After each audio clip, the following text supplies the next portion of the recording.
ఇక డీటెయిల్ చూస్తే హిందువుల ప్రధాన పండుగల్లో ఉగాది ఒకటి. ఉగాది అంటేనే ఆనందం, ఆశ, కొత్త ప్రారంభాల పండుగ. వివిధ ఆచారాలు, సంప్రదాయాలతో జరుపుకుంటారు. తెలుగు క్యాలెండర్ ప్రకారం ప్రతి సంవత్సరం చైత్రమాస శుక్లపక్షం పాడ్యమి తిథి నాడు తెలుగు నూతన సంవత్సరం ప్రారంభమవుతుంది. ఎంతో విశిష్టత కలిగిన తెలుగువారి పండుగ ఉగాదిని ప్రజలు నేడు ఆనందోత్సాహాలతో జరుపుకుంటున్నారు.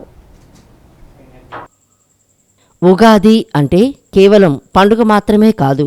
శాస్త్రాల ప్రకారం ఉగా అంటే నక్షత్ర గమనం లేదా జన్మ, ఆయుష్ అనే అర్థాలు కూడా ఉన్నాయి. వీటికి ఆది ఉగాది అంటే విశ్వంలోని జీవకోటి రాసుల ఆయుష్కు తొలి రోజు ఉగాది. ఇంకో కథనం ప్రకారం యుగం అంటే రెండు లేదా జంట అని అర్థం. ఉత్తరాయణ దక్షిణాయన మధ్య సంయుతం యుగం, ఏడాది. కాగా ఈ యుగానికి ఆది ఉగాది అవుతుందని పండితులు చెబుతున్నారు. అంతేకాదు ఉగాది నుంచే వసంత ఋతువు ప్రారంభమవుతుంది. పురాణాల ప్రకారం చైత్రమాసం శుక్లపక్షం శుద్ధ పాడ్యమి తిథినాడు అంటే ఉగాది రోజున సృష్టి ప్రారంభమైనట్లు పండితులు చెబుతారు. వేదాలను తస్కరించిన సోమకుడిని హతమార్చి మత్స్యావతారంలో ఉండే విష్ణువు వేదాలను బ్రహ్మదేవుడికి అప్పగించిన శుభ తరుణ పురస్కారంగా విష్ణువు ప్రీత్యర్థం ఉగాది ఆచరణలోకి వచ్చిందని చాలామంది నమ్ముతారు. చైత్ర శుక్ల పాడ్యమి తిథినాడే ఈ విశాల ప్రపంచాన్ని బ్రహ్మదేవుడు సృష్టించినట్లు పండితులు చెబుతారు. అందుకే సృష్టి ఆరంభానికి సంకేతంగా ఉగాది పండుగను జరుపుకుంటారు. హిందూ క్యాలెండర్ ప్రకారం తెలుగువారి నూతన సంవత్సరం కూడా ఉగాది నుంచే ప్రారంభమవుతుంది. అందుకే దీన్ని తెలుగువారి తొలి పండుగ అంటారు. ఈ పండుగ కొత్త శకానికి నాంది పలుకుతుంది. ఈ పవిత్రమైన రోజున రెండు తెలుగు రాష్ట్రాల్లో ఉగాది పండుగను ఘనంగా జరుపుకుంటారు. ఉదయాన్నే తలస్నానం చేసి ఇంటిని మామిడాకులతో అలంకరించి కొత్త బట్టలు ధరించి ఉగాది పచ్చడితో దినచర్య ప్రారంభిస్తారు. ఉగాది పచ్చడిలోని 6 రుచులు మన జీవితంలో ఎదురయ్యే కష్ట నష్టాలను, మంచి చెడులను సమానంగా స్వీకరించాలని గుర్తు చేస్తుంది. ఉప్పు మన జీవితంలో ఆనందం, రుచికి సంకేతంగా పరిగణిస్తారు. పులుపు తెలివిగా వ్యవహరించాల్సిన పరిస్థితులను తెలియచేస్తుంది. వేప పువ్వు బాధను దిగమింగాలని లేదా భరించాలని సూచిస్తుంది. బెల్లం ఈ తీయని పదార్థం సంతోషానికి ప్రతీకగా భావిస్తారు. కారం సహనం కోల్పోవడాన్ని సూచిస్తుంది. వగరు పచ్చి మామిడి ముక్కల్లో తగిలే ఈ రుచి కొత్త సవాలును ఎదుర్కోవడం గురించి తెలియచేస్తుంది. రాష్ట్ర ప్రజలకు గవర్నర్ ఎస్ అబ్దుల్ నజీర్, ముఖ్యమంత్రి జగన్మోహన్ రెడ్డి క్రోధినామ సంవత్సర ఉగాది శుభాకాంక్షలు తెలిపారు.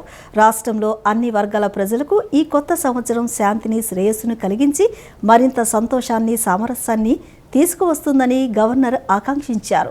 ఈ క్రోధినామ సంవత్సరంలో రాష్ట్ర ప్రజలకు అన్ని శుభాలు కలగాలని, విజయాలు సిద్ధించాలని, సమృద్ధిగా వర్షాలు కురవాలని, పంటలు బాగా పండాలని, రైతులకు మేలు కలగాలని, సకల వృత్తుల వారు ఆనందంగా, రాష్ట్రం సుభిక్షంగా ఉండాలని, పల్లెల్లో పట్టణాల్లో ప్రతి ఇల్లు కళకళలాడాలని, మన సంస్కృతి సాంప్రదాయాలు కలకాలం వర్ధిల్లాలని ముఖ్యమంత్రి జగన్ ఆకాంక్షించారు.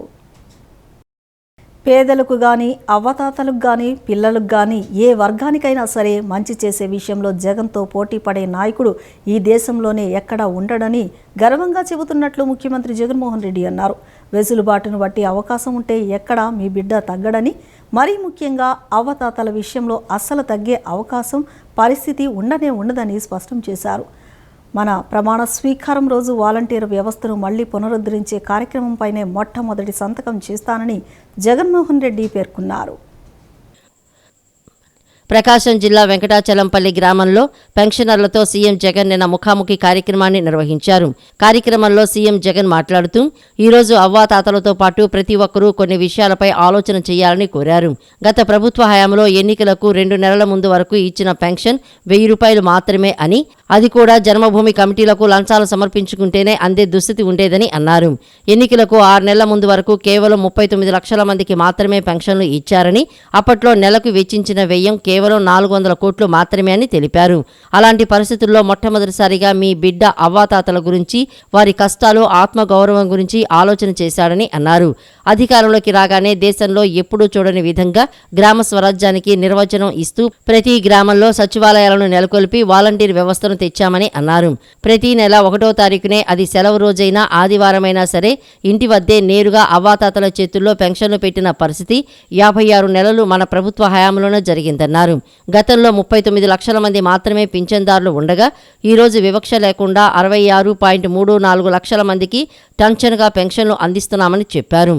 99% అమలు చేసిన తర్వాత మీ బిడ్డ మీ దగ్గరికి వచ్చి ఈ రోజు ఇలా నిలబడి మీ ముందర గర్వంగా కూడా చెప్తా ఉన్నాడు. 99% హామీలు అమలు చేసిన తర్వాత. నేను ఈ విషయాలన్నీ కూడా ఎందుకు చెప్తా ఉన్నాను అనంటే, మీ బిడ్డకు అబద్ధాలు ఆడడం రాదు, మీ బిడ్డకు మోసం చేయడం తెలియదు. ఈ రెండూ మీ బిడ్డకు తెలియదు. కాబట్టి మీ బిడ్డ వాళ్ళ మాదిరిగా, చంద్రబాబు నాయుడు గారి మాదిరిగా, ఆయన కూటమి మాదిరిగా మీ బిడ్డ వాళ్ళ మాదిరిగా అబద్ధాలతో పోటీ పడలేడు, మోసాలతో పోటీ పడలేదు. ఎందుకంటే వాళ్ళు ఎలాగూ చేసేదే లేదు కాబట్టి, ఎలాగూ చెప్పడానికి ఏముంది, నోటికి అడ్డేముంది, అబద్ధాలకు రెక్కలు కట్టేస్తే సరిపోతుంది, ఎలాగూ చేసేది లేదు కదా అనే మనస్తత్వం వాళ్ళది. కానీ మీ బిడ్డది అలా కాదు. మీ బిడ్డ ఏదైనా చెప్పాడు అనంటే అది ఖచ్చితంగా చేసి చూపిస్తాడు మీ బిడ్డ. జనసేన ఎన్నికల నిర్వహణ కోసం ప్రముఖ సినీ నటుడు చిరంజీవి 5 కోట్ల రూపాయల విరాళం ఇచ్చారు. హైదరాబాద్ ముచ్చింతల్లో విశ్వంభవ సినిమా షూటింగ్లో ఉన్న చిరంజీవిని జనసేనాని పవన్ కళ్యాణ్, పార్టీ ప్రధాన కార్యదర్శి నాగబాబు మర్యాదపూర్వకంగా కలిశారు. పవన్ చిరంజీవి పాదాలకు నమస్కరించి ఆశీర్వచనం తీసుకున్నారు. జనసేన ఎన్నికల నిర్వహణ కోసం ప్రముఖ సినీ నటుడు చిరంజీవి 5 కోట్ల రూపాయలు విరాళంగా ఇచ్చారు. జనసేన పార్టీకి పవన్ కళ్యాణ్కు మెగాస్టార్ ఆశీస్సులు అందించారు. తన సోదరుడు పవన్ కళ్యాణ్ ఏర్పాటు చేసిన జనసేన పార్టీకి చిరంజీవి 5 కోట్ల రూపాయలు విరాళంగా ఇచ్చారు. హైదరాబాద్ శివార్లోని ముచ్చింతలలో విశ్వంభర షూటింగ్ లొకేషన్కు పవన్ కళ్యాణ్, నాగబాబు కలిసి వెళ్లారు. అక్కడే చిరంజీవి పవన్ కళ్యాణ్ను హత్తుకుని ఆశీర్వదించారు. చిరంజీవి ఆశీర్వచనం అందుకున్న పవన్ కళ్యాణ్ ఉద్వేగానికి లోనై అన్నయ్య పాదాలకు నమస్కరించారు. అనంతరం జనసేన ఎన్నికల నిర్వహణ కోసం 5 కోట్ల రూపాయల విరాళాన్ని చెక్కు రూపంలో పవన్ కళ్యాణ్కు అందించారు. ఎన్నికల నేపథ్యంలో కేంద్ర ఎన్నికల సంఘం నియమించిన special police observer Deepak Mishra నిన్న రాత్రి విజయవాడ చేరుకున్నారు. నగరంలోని నోవా హోటల్ వద్ద రాష్ట్ర ప్రధాన ఎన్నికల అధికారి Mukesh Kumar Meena, state police nodal officer S Bagchi, NTR జిల్లా collector S Dilli Rao, police commissioner Kanthi Rana Tata, joint collector P Sampath Kumar తదితరులు పుష్పగుచ్చాలు అందజేసి దీపక్ మిశ్రాకు స్వాగతం పలికారు. ప్రజాస్వామ్య పరిరక్షణలో ఓటు ఒక ఆయుధం వంటిదని, ట్రాన్స్జెండర్లు ఓటు హక్కును వినియోగించుకుని ప్రజాస్వామ్య పరిరక్షణలో భాగస్వామ్యులు కావాలని జిల్లా కలెక్టర్ ఎస్ ఢిల్లీరావు పిలుపునిచ్చారు. ఓటర్గా నమోదు కాని వాళ్లు దరఖాస్తులు చేసుకోవాలని కోరారు. మే 13న ఓటు హక్కు వినియోగించుకోవాలని అన్నారు. Systematic voters education and electoral participation sweep కార్యక్రమంలో భాగంగా విజయవాడలోని ఐవీ ప్యాలెస్లో డిఆర్డీఏ, విజయవాడ నగరపాలక సంస్థ, విభిన్న ప్రతిభావంతులు, ట్రాన్స్జెండర్లు, వయోవృద్ధుల సంక్షేమ శాఖ, పోలీసు శాఖ సంయుక్త ఆధ్వర్యంలో ట్రాన్స్జెండర్ ఓటర్లను జాగృతం చేసే కార్యక్రమం నిన్న జరిగింది.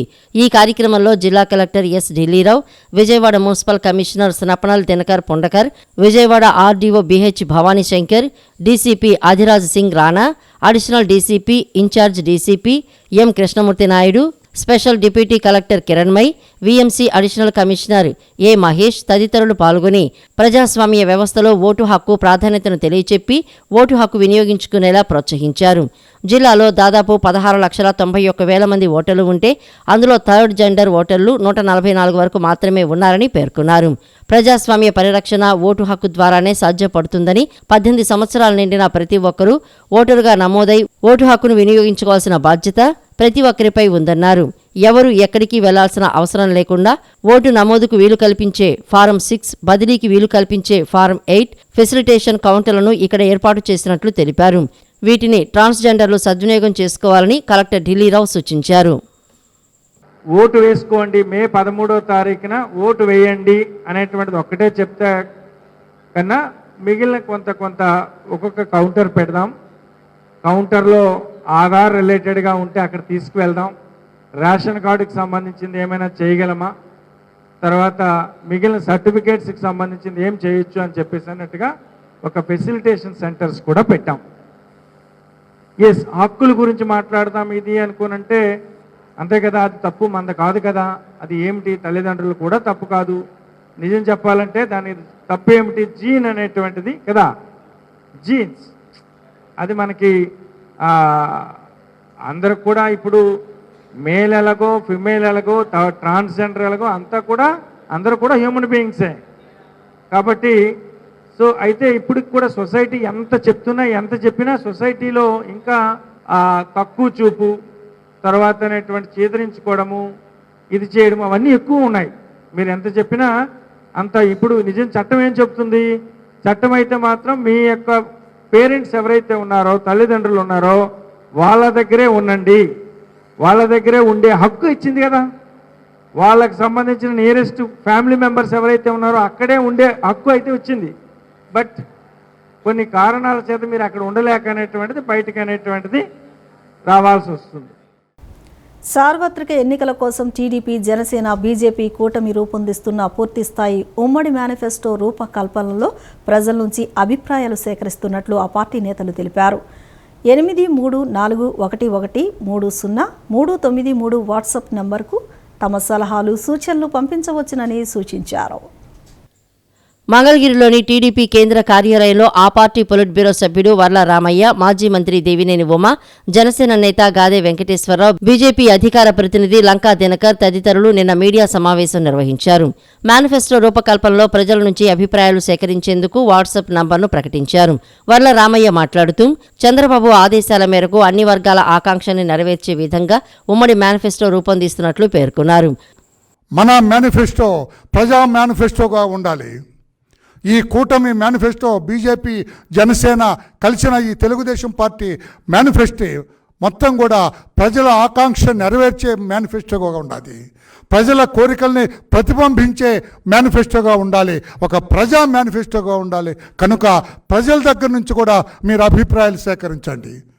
ఎంతోమంది మేధావులు ఉన్నారు ప్రజల్లో, ఎంతోమంది విజ్ఞానవంతులు ఉన్నారు ప్రజల్లో. ఈ ప్రజాస్వామ్యం గురించి మనకంటే ఎక్కువ తెలిసిన వాళ్ళు కూడా ప్రజల్లో ఉన్నారు. కనుక వారి వారి అభిప్రాయాలు కూడా మీరు తీసుకోండి. అందుకే ఒక టోల్ ఫ్రీ నంబర్ పెట్టండి, వాట్సాప్ నంబర్ ఇది. ఈ నంబర్ కొడితే వాట్సాప్లో మీరు పంపేవన్నీ కూడా రికార్డ్ అయిపోతుంది, మీ వాయిస్ రికార్డ్ అయిపోతుంది. తప్పకుండా దానికి ఒక టీం పెట్టారు ఇక్కడ మా ఆఫీసులో. ఆ మేనిఫెస్టో కమిటీ మీ అభిప్రాయాలను కూడా వాళ్ళు పరిగణలోకి తీసుకుంటారు. అది ఏదైనా ప్రజా ఆమోదమైన అభిప్రాయం, ప్రజలకు ఉపయోగపడే అభిప్రాయం, ప్రజా మేనిఫెస్టోకి ఉపయోగపడే అభిప్రాయాన్ని మీరు వ్యక్తం చేసినట్లయితే దాన్ని అత్యంత గౌరవంగా స్వీకరించడం జరుగుతుందని చెప్పి కూడా తెలియజేస్తూ, అటువంటి ఎక్కడా లేదు భారతదేశంలో. ప్రజా ప్రయోజనాల కోసమే జనసేన, టీడీపీ, బీజేపీ నేతలు కలిసి పనిచేస్తున్నారని గాదే వెంకటేశ్వరరావు స్పష్టం చేశారు. ప్రజల చేత ఎన్నుకోబడినటువంటి ప్రభుత్వం ప్రజల కోసమే పనిచేయాలి అనే ఒక ఆలోచనతో ప్రజలకి ఏది అవసరమో ఆ పనులు చేయటం కోసం అని చెప్పేసి ఒక మంచి ఆలోచనతో ఇవాళ మా కూటమి ప్రజా మేనిఫెస్టో అని ఒక వాట్సాప్ నెంబర్ ఒకటి రిలీజ్ చేస్తూ ప్రజల నుంచి వచ్చినటువంటి అత్యధిక శాతం ఏదైతే ఉంటుందో దానినే మేము మేనిఫెస్టోలాగా చేసి మళ్ళా తిరిగి ప్రజలకు మంచి చేయాలనే ఒక మంచి ఆలోచనతో ఇవాళ మా పార్టీ పెద్దలు తీసుకున్నటువంటి నిర్ణయాన్ని ఇవాళ మేమందరం కూడా ఇక్కడ ప్రజలకి వివరించడం జరుగుతుంది, తెలియపరచడం జరుగుతుంది. కనుక ప్రజలందరూ కూడా రాష్ట్ర వ్యాప్తంగా ఉన్నటువంటి వాళ్ళు మీ యొక్క ఆలోచనల్ని ఈ వాట్సాప్ నెంబర్కి మీరు పంపించినట్లయితే దీంట్లో అత్యధిక శాతం తీసుకుని ఖచ్చితంగా మా పెద్దలు కూడా, పార్టీ పెద్దలు కూడా కూర్చుని అవి తిరిగి మళ్ళా మీకు మంచి చేయడానికి ఆలోచన చేస్తామని చెప్పేసి ప్రజలందరికీ తెలియపరుస్తూ, ప్రజలందరూ కూడా ఈ యొక్క యజ్ఞంలో భాగస్వాములు అవ్వాలని చెప్పేసి అందరినీ కూడా కోరుకుంటూ, ప్రతి ఒక్కరికి ప్రభుత్వ ఫలాలు అందించడమే 3 పార్టీల లక్ష్యమని లంకా దినకర్ అన్నారు. ఒక నరకాసురుడు, ఒక రావణాసురుడు, ఒక దుర్యోధనను తలపించేటటువంటి పాలన చేస్తున్నటువంటి జగన్మోహన్ రెడ్డి గారి యొక్క పాలనని చరమగీతం పాడేటటువంటి విధంగా ప్రజారంజకమైనటువంటి సంక్షేమ, అభివృద్ధి జోడెద్దుల యొక్క ఫలాలతోటి ఈ రాష్ట్రాన్ని అభివృద్ధి పదంలోకి ముందుకు తీసుకెళ్ళాలి అనేటటువంటి భావనని వ్యక్తపరచడం జరిగింది. దానిలో భాగంగా ఇవాళ ప్రజల యొక్క సమస్యలు, ప్రజల యొక్క బాధలు ఏ అయితే ఉన్నాయో వాటిని ప్రజల వద్దకే వెళ్ళి ప్రజల దగ్గర నుంచి ఆ సమాచారాన్ని సేకరించి ప్రజలకి కావాల్సినటువంటి వాస్తవ అవసరాలు ఏవైతే ఉన్నాయో వాటన్నిటిని తీర్చడానికి ఈ యొక్క కార్యాచరణ తీసుకున్నట్టు మాకైతే అర్థమవుతా ఉంది. ఇందులో ప్రతి ఒక్కరూ కూడా ఆంధ్రప్రదేశ్లో ఉన్నటువంటి పౌరులందరూ కూడా మమేకం అవ్వాలి. ఏదైతే పదే పదే విశ్వసనీయత అని చెప్పేటటువంటి విద్రోహకమైనటువంటి విశ్వాసఘాతకానికి ట్రేడ్ మార్క్ అయినటువంటి జగన్మోహన్ రెడ్డికి బుద్ధి వచ్చేటటువంటి విధంగా రాబోయే ఎన్నికల్లో ప్రజలందరూ కూడా ఆశీర్వదించాలని చెప్పి మేము తెలియజేస్తూ, భారతీయ జనతా పార్టీ, ఏదైతే జనసేన పార్టీ, తెలుగుదేశం పార్టీ, ఈ ముగ్గురు కూడా త్రిమూర్తులుగా ఈ యొక్క రాక్షస సంహార పాలనని చరమగీతం. మాజీ MLC TD Janardhan, Telugu Desam party అధికార ప్రతినిధి కొమ్మారెడ్డి పట్టాభిరామ్ తదితరులు పాల్గొన్నారు. కృష్ణలంక రిటైనింగ్ వాల్ నిర్మాణంపై చర్చకు సిద్ధమని 17వ డివిజన్ టీడీపీ అధ్యక్షులు వేముల దుర్గారావు సవాల్ చేశారు. మొదటి ఫేజ్ టీడీపీ హయాంలో పూర్తయిందని, రెండో ఫేజ్ నిర్మాణానికి అనుమతి తెచ్చింది, నిధులు మంజూరు చేసింది గత టీడీపీ ప్రభుత్వం అని వెల్లడించారు. వైసీపీ నేతలు వారే పూర్తి చేసినట్లుగా ప్రచారం చేసుకోవడం హాస్యాస్పదమన్నారు.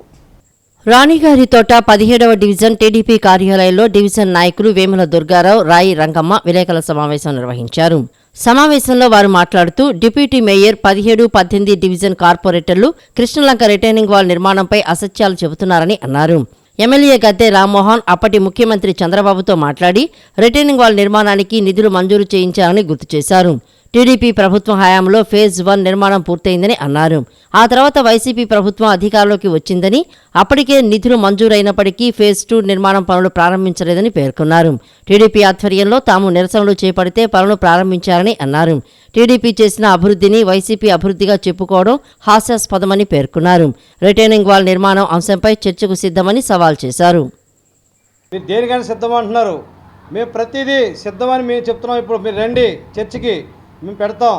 రిటైనింగ్ వాల్ ఎవరు మొదలుపెట్టారు, ఫేజ్ 1 ఎవరు కట్టారు, ఫేజ్ 2 వచ్చే టైంకి మా ప్రభుత్వం పోయింది, మీ ప్రభుత్వం వచ్చింది. డబ్బులు కానీ జీవోలు కానీ ఎవరు శాంక్షన్ చేశారు? మొన్న మా నాయకులు పట్టాభి గారు బయట పెడితే దానికి ఏమి చేయలేక తోక ముడుచుకున్న వ్యక్తులు ఈరోజు ఈ పిల్ల కుంక కార్పొరేటర్తో మాట్లాడిస్తున్నాడు. గద్దె రామన్ అనే స్థాయి నీది రామిరెడ్డి, ఖబర్దార్ గుర్తుపెట్టుకో. నీ స్థాయి చూసి మాట్లాడు. నువ్వేదో అంటున్నావు, నేను ఎమ్మెల్యే గారికి లెటర్లు ఇచ్చాను 2014 అంటున్నావు. 2014లో అధ్యక్షుడు ఎవరు? సానికో వెంకటేశ్వర రెడ్డి. నువ్వెక్కడున్నావు? నువ్వే పొయ్యిలో పనుకున్నావు? నువ్వు అంటావేంటయ్యా? మాకు చెప్పు, ఛాలెంజ్. మేము ఏదో డబ్బాగాలంటున్నావు, దమ్ముంటారా? రిటైనింగ్ వాల్ కట్టింది తెలుగుదేశం ప్రభుత్వం, నారా చంద్రబాబు నాయుడు గారు, దేని ఉమా గారు, గద్దె రామ్మోహన్ గారు చలవతో. ఫేజ్ 2 కట్టింది మీ హయాంలో. కట్టలేకపోతే 2వ సంవత్సరంలో మేము ఇసుక దీక్ష చేస్తే దానికి భయపడి జగన్మోహన్ ఏరియల్ సర్వే చేసుకున్నాడు. వచ్చినప్పుడు ఇబ్బంది పడుతున్నామండి, పాములు వస్తున్నాయి, తేళ్ళు వస్తున్నాయి, మేము ఇబ్బంది పడుతున్నామని చెప్పి ఆ రోజు మరి చంద్రబాబు నాయుడు గారిని తీసుకొచ్చినప్పుడు ప్రజలు చెప్తే మీకు ఇబ్బంది లేకుండా నేను ఒక రిటర్నింగ్ వాల్ చేస్తానమ్మా అని చెప్పి వాళ్ళందరికీ కూడా హామీ ఇవ్వడం జరిగింది. అలాగే హామీ ఇచ్చినటువంటి హామీ నిలబెట్టుకొని రిటర్నింగ్ వాల్ అనేది బాలానగర్ నుంచి మరి తారక రామనగర్ వరకు కూడా రిటర్నింగ్ వాల్ కట్టడం జరిగింది. కానీ మా ఇల్లు తీసేస్తారో అని చెప్పేసి ఆ రోజు ప్రజలు అడిగారు. కానీ మీ ఇల్లు ఒక్క ఇల్లు కూడా తొలగించకుండా రిటర్నింగ్ వాల్ కడతాము అని చెప్పడం జరిగింది. వరదలు వచ్చినప్పుడు లోపలికి వెళ్ళి పెద్ద రామ్మోహన్ గారు, చంద్రబాబు నాయుడు గారు చూశారు. పాపం వాళ్ళ బాధలు భరించలేక, వాళ్ళ బాధలు పడుతున్న చూడలేక వాళ్ళని పైకి తీసుకొచ్చి ఆర్ఎస్ఎం స్కూల్లో, శాంపిల్ బిల్డింగ్లో, ఇందిరాగాంధీ స్టేడియంలో అన్ని లెక్కలు కూడా వాళ్ళందరినీ కూడా పెట్టి భోజనాలు పెట్టి వాళ్ళని ఆదుకున్నటువంటి ఘనత ఎమ్మెల్యే గద్దె రామ్మోహన్ గారు. ఉన్న ప్రజలను పరామర్శించి ఈ రిటైనింగ్ వాల్ కట్టాలని నిర్ణయం తీసుకున్న తర్వాతే ఇక్కడ రిటైనింగ్ వాల్ కట్టారు. 2 కిలోమీటర్లన్నర గద్దె రామ్మోహన్ రావు గారు, చంద్రబాబు నాయుడు గారు, అప్పుడున్న నీటిపారుదల శాఖ మంత్రి దేవినేని ఉమా గారు ఆధ్వర్యంలో జరిగినటువంటి రిటైనింగ్ వాల్ 2 కిలోమీటర్లన్నర. అలానే మిగతా ఫండింగ్ కూడా 3 ఫేసులుగా ఇవ్వడం జరిగింది. ఆ 3 ఫేసుల్లో ఒక ఫేస్ కట్టడం జరిగింది. 2వ ఫేస్ కట్టేసరికి గవర్నమెంట్ మారడం జరిగింది. గవర్నమెంట్ మారిన తర్వాత మీరు అయ్యే డబ్బులు తీసుకొచ్చి అయ్యే జీవుల్ని మార్చి శిలాపలకాలు ఉన్నాయి అంటాం. మా శిలాపలకాల మీద మీరు శిలాపలకాలు వేశారు, అది గుర్తుంచుకోండి. ఉత్తర కోస్తాంధ్ర నుంచి దక్షిణ తమిళనాడు వరకు రాయలసీమ మీదుగా ఉపరితల ద్రోణి ఏర్పడినట్లు అమరావతిలోని వాతావరణ కేంద్రం వెల్లడించింది. రాగల 2 రోజుల్లో రాష్ట్రంలో పలు జిల్లాల్లో తేలికపాటి నుంచి ఒక మోస్తరు జల్లులు కురిసే సూచనలు ఉన్నట్లు పేర్కొంది. మరికొన్ని చోట్ల ఉరుములతో కూడిన జల్లులు పడే సూచనలు ఉన్నట్లు తెలియజేసింది. ఉత్తర కోస్తాంధ్ర నుంచి దక్షిణ తమిళనాడు వరకు రాయలసీమ మీదుగా ఉపరితల ద్రోణి ఏర్పడినట్లు అమరావతిలోని వాతావరణ కేంద్రం వెల్లడించింది. ఇది సముద్ర మట్టానికి 0.9 కిలోమీటర్ల ఎత్తున కొనసాగుతున్నట్లు వాతావరణ కేంద్రం తెలిపింది. దీని ప్రభావంతో రాగల 2 రోజుల్లో ఉత్తరాంధ్ర జిల్లాల్లో 1-2 చోట్ల తేలికపాటి నుంచి మోస్తరు జల్లులు కురిసే సూచనలు ఉన్నట్లు వాతావరణ కేంద్రం వెల్లడించింది. అటు కొన్ని చోట్ల ఉరుములతో కూడిన జల్లులు పడే సూచనలు ఉన్నట్లు తెలియజేసింది. మరోవైపు ద్రోణి ప్రభావంతో రాష్ట్రంలోని ఉత్తర కోస్తాంధ్ర జిల్లాలు, దక్షిణ కోస్తాంధ్రలోని కొన్ని ప్రాంతాల్లో ఉష్ణోగ్రతలు దిగివచ్చాయి. కొన్ని ప్రాంతాల్లో చాలా చోట్ల 35 నుంచి 40 డిగ్రీల మధ్య ఉష్ణోగ్రతలు రికార్డయ్యాయి. ఇక రాగల 2 రోజుల పాటు దక్షిణ కోస్తాంధ్ర, రాయలసీమ జిల్లాల్లో వేడి, తేమతో కూడిన వాతావరణం కొనసాగుతుందని వాతావరణ కేంద్రం తెలియజేసింది. జగన్ పాలనలో దళితులకు, ప్రత్యేకించి మాదిగలకు జరిగిన అన్యాయాన్ని ప్రతి మాదిగ ఇంటికి వెళ్లి తెలియజేస్తామని ఆ సామాజిక వర్గానికి చెందిన వివిధ సంఘాల నేతలు తెలిపారు. తెదేపా, జనసేన, భాజపాలతో కూడిన కూటమి ప్రభుత్వంలోనే తమ సంక్షేమం సాధ్యమవుతుందని పేర్కొన్నారు. చంద్రబాబు గెలిపే లక్ష్యంగా ఈ ఎన్నికల్లో పనిచేస్తామని స్పష్టం చేశారు. తెదేపా హయాంలో ఎస్సీ వర్గీకరణను అమలు చేయబట్టే మాదిగ యువతకు ఉద్యోగ, రాజకీయ అవకాశాలు మెరుగుపడ్డాయని గుర్తు చేశారు. మంగళగిరిలోని టీడీపీ కేంద్ర కార్యాలయంలో ఆ పార్టీ పొలిట్ బ్యూరో సభ్యులు వర్ల రామయ్య, మాజీ ఎమ్మెల్సీ టీడీ జనార్దన్, అధికార ప్రతినిధి పాతర్ల రమేష్ను ఏపీ ఎంఆర్పీఎస్, జై మాదిగ సేవా సంఘం, నవ్యాంధ్ర చర్మకారుల సంఘం, మాదిగ దండోర సహా సుమారు 36 సంఘాల నేతలు నిన్న కలిశారు. ఈ ఎన్నికల్లో టీడీపీకి బేషరతుగా మద్దతు ఇస్తున్నట్లు ప్రకటించారు. ఏపీ ఎంఆర్పీఎస్ రూపొందించిన కరపత్రాన్ని ఈ సందర్భంగా నేతలు ఆవిష్కరించారు. గతంలో ఎస్సీ వర్గీకరణ చేసిన ఘనత చంద్రబాబుదే అని అన్నారు. ఎన్డీఏ అధికారంలోకి వస్తే జిల్లాల వారీగా వర్గీకరణ అమలు చేస్తామని ఆయన హామీ ఇచ్చారని అన్నారు. ప్రభుత్వం, పార్టీలో ప్రాధాన్యత ఇచ్చి గౌరవిస్తామని తెలిపారు. రిజర్వ్ స్థానాల్లో అభ్యర్థుల ఎంపికల్లో మాల మాదిగలకు సమన్యాయం చేశారని తెలిపారు. అందుకే ఆయనకు మద్దతు ఇస్తున్నామని మాదిగ సంఘాల నేతలు తెలిపారు. తెలుగుదేశం పార్టీ హయాంలో అమలైన సంక్షేమ పథకాలు, అభివృద్ధి కార్యక్రమాల గురించి ఇంటింటికి తెలియచేయాలని నిర్ణయించారు.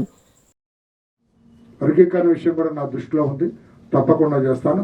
మాదిగలు ఆర్థికంగా, రాజకీయంగా, సామాజికంగా కూడా పైకి రావడానికి నా వంతు నేను కృషి చేస్తానని మందకృష్ణ గారికి కూడా అప్పుడు అభయం అవడం జరుగుతుంది. ఆయన కూడా చాలా సంతోషంగా అక్కడి నుంచి వెళ్ళిపోయారు. వెళ్ళిపోయిన తర్వాత అధ్యక్షులు వారు మరలా మా ఇద్దరిని పిలిచి ఇంకా చాలా మంది స్ప్లింటర్ గ్రూప్స్ ఉన్నాయి, మందకృష్ణ ఒక్కడే కాదు కదా, ఇంకా మాది గ్రూప్ ఉన్నప్పుడు మనవాడి పేరు కూడా పేరుపో వెంకటేశ్వరరావు లాంటి వాళ్ళు ఉన్నారని ఆయన కూడా పేరు చెప్పడం కూడా జరిగింది. వాళ్ళందరితో కూడా ఒకసారి మాట్లాడండి, వాళ్ళందరూ కూడా నేను చెప్పానని చెప్పండి, తెలుగుదేశం పార్టీని గెలిపించడానికి వాళ్ళ వంతు వాళ్ళని కృషి చేయమనండి, తప్పకుండా అందరినీ కూడా నేను సమానంగా చూస్తాను, వారి వారి ప్రాధాన్యతను బట్టి అధికారంలోకి వచ్చిన తర్వాత నేను చూస్తానని చెప్పడం కూడా జరిగింది. అప్పుడు నేను వెంకటేశ్వర గారిని మాట్లాడిన తర్వాత ఆయన దాదాపు 10-11 సంఘాల వాళ్ళని నా దగ్గరికి తీసుకురావటం, అంత మాట్లాడటం, ఇవన్నీ కూడా మీకు తెలుసు. తర్వాత ఇక్కడే సార్ కలుస్తూ ఉన్నారు. కొన్ని కారణాల రాజకీయ ఒత్తిడి వల్ల ఆయన ప్రచారం పెట్టడం, కొంచెం ప్రత్యర్థులు కూడా ప్రచారం ఉన్నారు, ఈయన ప్రచారం ఉండటం వల్ల ఇక్కడ కలెక్టర్ మొత్తం మరలా నేను జనార్దన్ గారిని రోజు చెవిలో జోరీలా చెబుతున్నాను, సార్ మా వాళ్ళందరూ అంటారు కలపాలంటే అయితే ఒక ఐడియా, మనం పాలకొల్లో కలుస్తారా, నల్లజర్లలో కలుస్తారన్నారు. నల్లజర్ల అంటే ఒక రోజే టైం కాబట్టి అందరికి ఇన్ఫార్మ్ చేయలేదు, పాలకొల్లో కలుస్తారు సార్ అన్నప్పుడు అప్పుడు మళ్ళీ అధ్యక్షుల వారితో మరి చంద్రబాబు గారితో. కార్యక్రమంలో ఏపీ ఎంఆర్పీఎస్ అధ్యక్షులు పేరిపోగు వెంకటేశ్వరరావు మాదిగ, తెలుగుదేశం పార్టీ ఎస్సీ విభాగం ఉపాధ్యక్షుడు కోడూరి అఖిల్ తదితరులు పాల్గొన్నారు. రాష్ట్రంలోని అన్ని ప్రాంతాలు అభివృద్ధి చేయడంతో పాటు అర్హులందరికీ సంక్షేమ పథకాలు అందించడమే లక్ష్యంగా వైఎస్ఆర్సీపీ ప్రభుత్వం పనిచేసిందని తూర్పు నియోజకవర్గ ఇన్ఛార్జ్ దేవినేని అవినాష్ కుటుంబ సభ్యులు అన్నారు. ప్రజలకు మంచి చేసింది ఎవరు, నిత్యం అందుబాటులో ఉంటున్నది ఎవరు, ప్రతి ఒక్కరూ తెలుసుకోవాలన్నారు. ఎన్నికల ప్రచారంలో భాగంగా తూర్పు నియోజకవర్గ ఎమ్మెల్యే అభ్యర్థి దేవినేని అవినాష్ కుటుంబ సభ్యులు నియోజకవర్గ పరిధిలోని అనేక ప్రాంతాల్లో నిన్న ప్రచారం నిర్వహించారు. 7వ డివిజన్లో క్రాంతి, 20వ డివిజన్లో సుధీర గడప గడపకు వెళ్లి ముఖ్యమంత్రి వైఎస్ జగన్మోహన్ రెడ్డి ప్రభుత్వంలో చేపట్టిన సంక్షేమాభివృద్ధి కార్యక్రమాల గురించి వివరించి ఎమ్మెల్యే అభ్యర్థి అవినాష్కు ఎంపీ అభ్యర్థి కేశినేని శ్రీనివాస్ నానికి ఓటు వేయాలని అభ్యర్థించారు.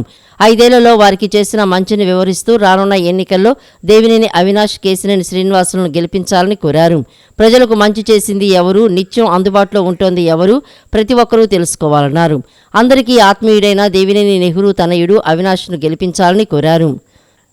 వారి వెంట కార్పొరేటర్ మెరకనపల్లి మాధురి, స్థానిక నేతలు సంపత్, మట్టా ప్రేమలత, మెరకనపల్లి కుటుంబరావు తదితరులు ఉన్నారు.